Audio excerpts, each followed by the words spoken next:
స్థానిక పినపాడు కృష్ణగుడి వద్ద రాష్ట్రీయ స్వయం సేవక్ సంఘ ఆధ్వర్యంలో ఆదివారం సాయంత్రం హిందూ సమ్మేళనం ఏర్పాటు చేశారు. రాష్ట్రీయ స్వయం సేవక్ సంఘ్ సోషల్ మీడియాలో state co convener Avvari Srinivasarao ముఖ్య అతిథిగా వీచేశారు. ప్రస్తుతం రాష్ట్రం దేశం ఎదుర్కొంటున్న కొన్ని ముఖ్యమైన సమస్యల గురించి, అదేవిధంగా హిందువులు ఆచరించాల్సిన పద్ధతులు, విధానాలు వాటి గురించి ఈ సమ్మేళనంలో చర్చించారు. రాష్ట్ర పర్యావరణ ప్రముఖ కొత్తూరు ఆదిశేషు అధ్యక్షతన జరిగిన ఈ సమ్మేళనంలో అవ్వారు శ్రీనివాసరావు మాట్లాడారు. గడప లోపలే కులం, గడప దాటితే మనమందరం హిందువులకు అనే ఒక నినాదాన్ని ప్రతి ఒక్కరూ అవలంబించాల్సిన ఆవశ్యకత ఎంతైనా ఉందని తెలిపారు. హిందువులంతా సమైక్యంగా ముందుకు వెళ్లాలని ఆయన కోరారు. ఈ కార్యక్రమంలో స్థానిక కౌన్సిలర్ తాడిబోయిన రామయ్య, బీజేపీ 25వ వార్డు ఇన్ఛార్జి మహిళా హరికృష్ణ, కోడూరు రమాదేవి, గడ్డం శ్రీధర్, కరెటి రవి ప్రసాద్, చిన్ని, టీడీపీ నాయకులు పనితెపు దుర్గా, మాజీ కౌన్సిలర్ చెన్ను కళ్యాణి, మైల శ్రీనివాసరావు, ముంగమూరి హైమారావు, రాచవుల రాధాకృష్ణ తదితరులు పాల్గొన్నారు. అదే మన ఇంట్లో కూర్చోబెట్టి 10 నిమిషాలు పొద్దు నుంచి సాయంత్రం దాకా ఇవాళ ఏం జరిగింది, మీకు ఎలా ఉంది, ఏంటి, ఎప్పుడైతే ఇంట్లో నలుగురు కూర్చొని బాధలు, సంతోషాలు, దుఃఖాలు అన్ని పంచుకుంటారు, అప్పుడే మన జీవన విధానం బాగుంటుందని ఉద్దేశంతో ఇలాంటి హిందూ సమ్మేళనాల్లో అనేక రకమైన విషయాలు, హిందువులు చేయవలసిన కార్యక్రమాలు ఏవైతే ఉన్నాయో వాటి గురించి ఇంకా పెద్దలు వివరిస్తారు.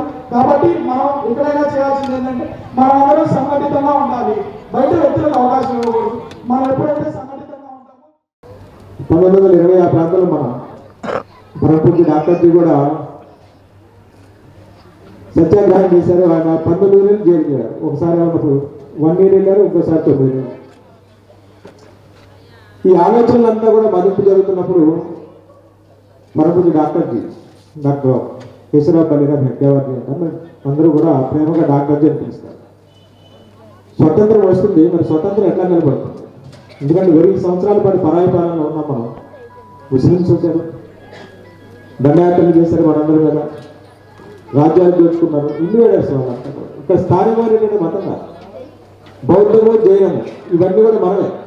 కానీ వేరే క్రిస్టియన్టీ అని, ఇస్లాం కానీ మనమే కావు, మనం దోచుకోవడానికి వచ్చినటువంటి మతాలు.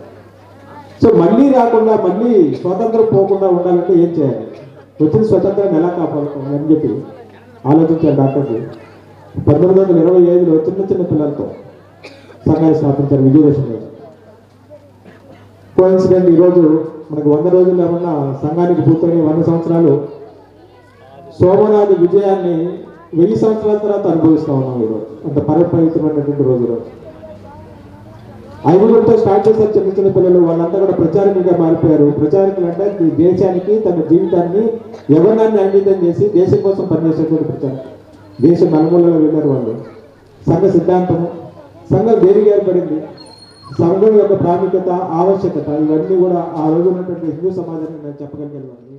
అక్కడక్కడ మరి ఈరోజు చాలా మంది కూడా మనకు చిన్నప్పుడు అయితే రైతాంగం పడ్డారు, అట్లా ఎన్నో ప్రతి ఒక్కరు కూడా ఎన్నో కష్ట నష్టాలు మర్చిపోయి చక్కగా గ్రామానికి సంబంధించిన శివాలయం దగ్గర ఎక్కడో మానసిక ప్రశాంతతో కూర్చోవడం వలన మనకున్న సాధక భావాన్ని మర్చిపోయి చక్కగా దైవ వీరిలో గడపడం వలన మానసిక ప్రశాంతం ఎంతో ఏర్పడింది. మరి ఈ రోజున మనం హిందూ మతాన్ని విస్మరించడం వలన మరి అనేక మతాలు, మరి మనం హిందూ మతంలో నుంచి వేరే మతాల్లో చేరడం ఇవన్నీ కూడా మరి వాళ్ళు కూడా ఏదో ఒకటి చెప్తూ ఉంటారు. ఏమంటే మీకున్న కష్టాలు తీరుస్తాం అని చెప్పి చాలా మందిని కూడా మరి కన్వర్ట్ చేస్తూ